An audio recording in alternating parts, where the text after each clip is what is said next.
নলবাৰী জিলা লেখক সভাৰ আৰিফা খানম চৌধুৰী সুৱৰণী ভৱন নিৰ্মাণৰ শুভাৰম্ভ। আজি 16 ফেব্ৰুৱাৰী তাৰিখে নলবাৰী জিলা লেখক সভাৰ উদ্যোগত আৰিফা খানম চৌধুৰী সুৱৰণী ভৱনৰ নিৰ্মাণ কাৰ্য শুভাৰম্ভ হয়।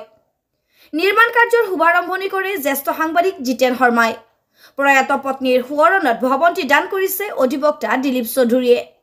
সভাত নলবাৰী জিলা লেখক সভাৰ সভাপতি অৰ্জুন সেন ডেকা, সম্পাদক বিজয় বৰুৱা, বিশিষ্ট সমাজসেৱী ৰফিউল হুছেইন বৰুৱা, নিৰুপমা ডেকা সহিতে বিভিন্নজন বিশিষ্ট ব্যক্তি উপস্থিত থাকে। মই এখেতে কৈছে যে মোৰ ৱাইফৰ প্ৰতি থকা ভাল ভাৱৰ কাৰণে মই এইটো কৰিছোঁ। ইয়াত মই এইটোৱে ক'ব বিচাৰিছিলোঁ, 80 চনৰ পৰা আমি 2023 অক্টোবৰ 23 তাৰিখ সিদিনাখনলৈ আমি একেলগে আছোঁ। আমাৰ মাজত বাক বিতণ্ডা কোনোদিনে নাই। মোৰ ল'ৰা দুটাৰ খালি কমপ্লেইন আছিল মাকৰ প্ৰতি যে ঘৰখন কিয় মাকে চলাই, দেউতাকে কিয় নচলে। সেইটো আছে যে মই চব কথা যেন আৰিফাৰ কথা শুনি পেলাই মই কাম কৰিছিলোঁ, এনেকুৱা তেওঁলোকৰ আছিল। তুমি যেনেকৈ দেউতাক চলাইছা আমাক চলাব নোৱাৰিব।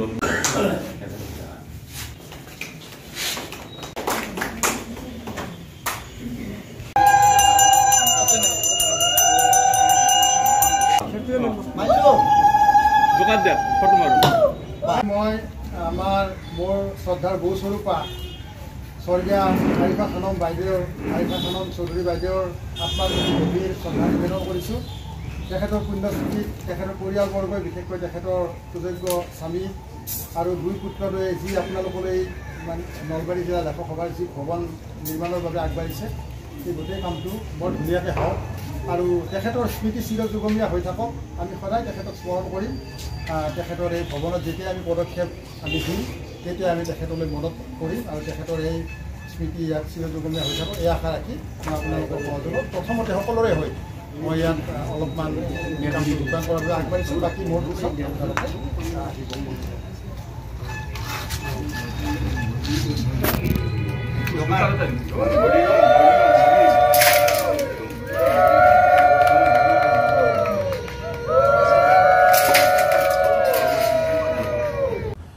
বিপিন চন্দ্ৰ চৌধুৰীদেৱৰ নামত এটা লাইব্ৰেৰী, শিশু লাইব্ৰেৰী এটা দিয়া হৈছিল আৰু এখেতসকলে অনুপ্ৰেৰণাৰ যোগেদিয়ে আজি মই আগবাঢ়ি আহিছোঁ যে নলবাৰীৰ লেখক, বিশেষকৈ নলবাৰীৰ লেখকসকলৰ বা লেখক লেখিকাৰ উন্নতি বা ইয়াৰ এই সমাজৰ সকলো দিশ আগবঢ়াই নিয়াৰ কাৰণে সাহিত্যৰ জৰিয়তে মই যাতে মোৰ ফালৰ পৰা কিবা এটা সহায় কৰিব পাৰোঁ, সেনেকুৱা এটা উদ্দেশ্য ৰাখি মই ইয়াতে এই ভৱনটো নিৰ্মাণৰ কাৰণে মই আগবাঢ়িছোঁ। আৰু এখেতসকলে মোক কৈছে যে মোৰ ৱাইফৰ নামত, মোৰ পত্নীৰ নামত আৰিফা খানম চৌধুৰী, তেওঁ গুৱাহাটী উচ্চ ন্যায়ালয়ৰ অধিবক্তা আছিল আৰু ইয়াৰে নলবাৰীৰে বাসিন্দা আছিল।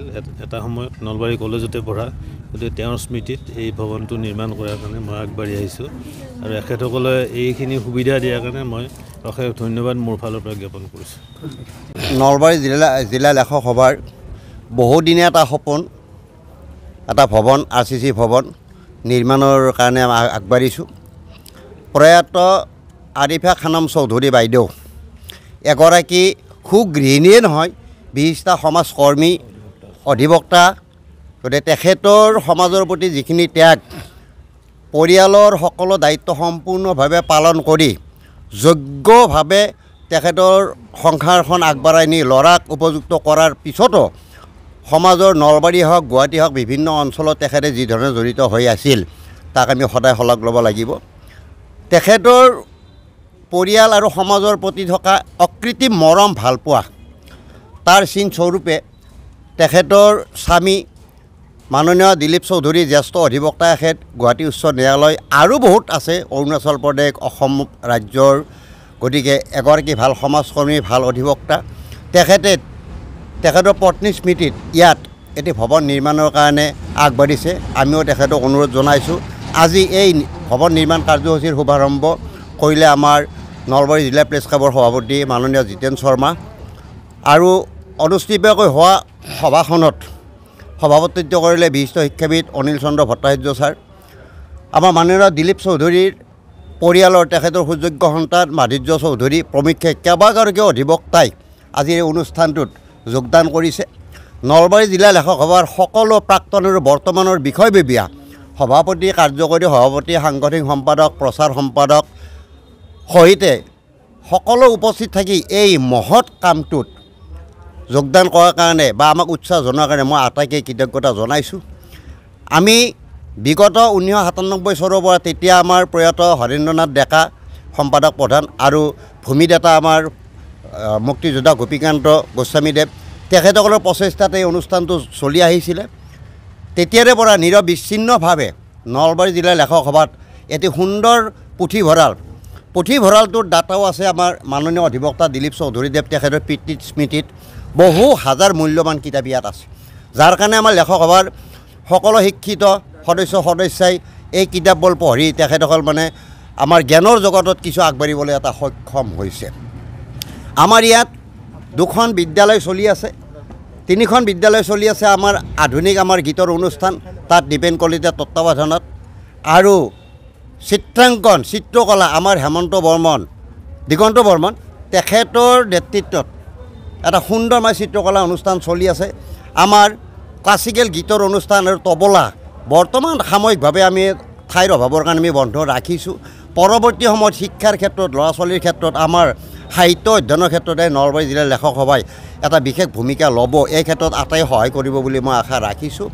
আৰু ইয়াত প্ৰতিমাহে 1997 চনৰ পৰা প্ৰতিমাহে শেষৰ ৰবিবাৰটোত অধ্যয়ন চক্ৰ হয়, য'ত আমাৰ সদস্যৰ উপৰিও আমাৰ সাহিত্যপ্ৰেমী, কবি, সাহিত্যিক, গল্পকাৰ, নাট্যকাৰ এনেকুৱা ধৰণৰ ব্যক্তিবিলাকে আহি আমাৰ অধ্যয়ন চক্ৰত এইবিলাক পাঠ কৰে আৰু পৰ্যালোচনা হয়। আমাৰ স্থায়ী পৰ্যালোচক আছে মাননীয় দীনেশ কলিতা, অৱসৰপ্ৰাপ্ত উপাধ্যক্ষ তেখেত।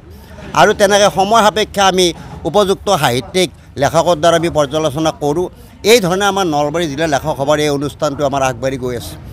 আমি পৰৱৰ্তী সময়ত এই ভৱনটো সম্পূৰ্ণ হোৱাত ক্ষেত্ৰত সহায় সহযোগ বা আগভাগ লোৱাৰ কাৰণে মাননীয় শ্ৰীযুত দিলীপ চৌধুৰীদেৱক আমি নলবাৰী জিলা লেখক সভাই কোনোদিন আমি পাহৰিব নোৱাৰিম। তেখেতৰ পত্নীৰ আত্মাই স্বৰ্গত শান্তি তেতিয়াহে পাব যেতিয়া নলবাৰী জিলা লেখক সভাক ভালপোৱা আমাৰ সদস্য ব্যক্তিবিলাকে এই ভৱনটো ভালদৰে ব্যৱহাৰ কৰিব। ইয়াত মানুহবিলাক লগ হ'ব, পুথিবোৰ অধ্যয়ন কৰিব, সাহিত্য চৰ্চা কৰিব। গতিকে এইবিলাক কৰিলে তেখেতৰ আত্মাই স্বৰ্গত থাকি আমাৰ ফালে চাই আমাক আশীৰ্বাদ কৰিব বুলি মই ভাবোঁ। এইটো বাজেটটো ঠিক এটা মানে আমাৰ 15 লাখমান হ'ব আৰু এটা মোটামুটি বেছি হৈ যাব পাৰে।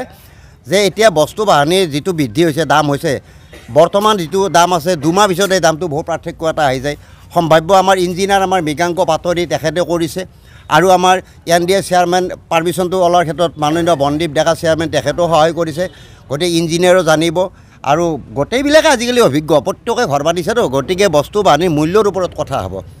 আমি এতিয়া আমাৰ চৌধুৰী ডাঙৰীয়াক সোধাত যে কিমান মান যে বাজেটটো মানে যিহেতু লাগতিয়াল কামখিনি হ'ব, লাগতিয়াল কামখিনি যিখিনি যায় এটা সুন্দৰ ভৱন এটা কৰি লওক, যাতে ৰাস্তাৰ পৰা দেখি এটা লেখক সভাৰ ভাল ভৱন এটা হৈছে, কোনে বনাইছে, কাৰ স্মৃতিত বনাইছে, ইয়াত ব্যৱহাৰ সুন্দৰ হৈ আছে।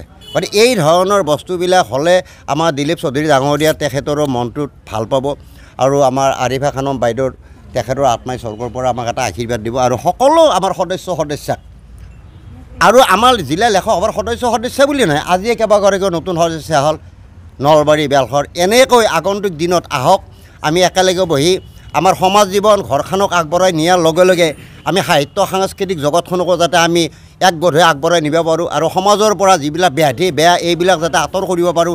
এই মঞ্চবিলাকত সেইবিলাকেই কাম আৰু। গতিকে আমি আশা ৰাখিম আমাৰ নলবাৰী জিলাৰ আমাৰ সাংবাদিক বন্ধু আমাৰ মুজিবুৰ ৰহমান, প্ৰাঞ্জল, ৰণীগোপাল, প্ৰণৱ ডেকা এনেকৈ ধৰণৰ আমাৰ জ্যোতিষমান, এই গোটেইবিলাক সাংবাদিক বন্ধুৱে লেখক সভাৰ লগত খুব জড়িত, যথেষ্ট ভাল পায়।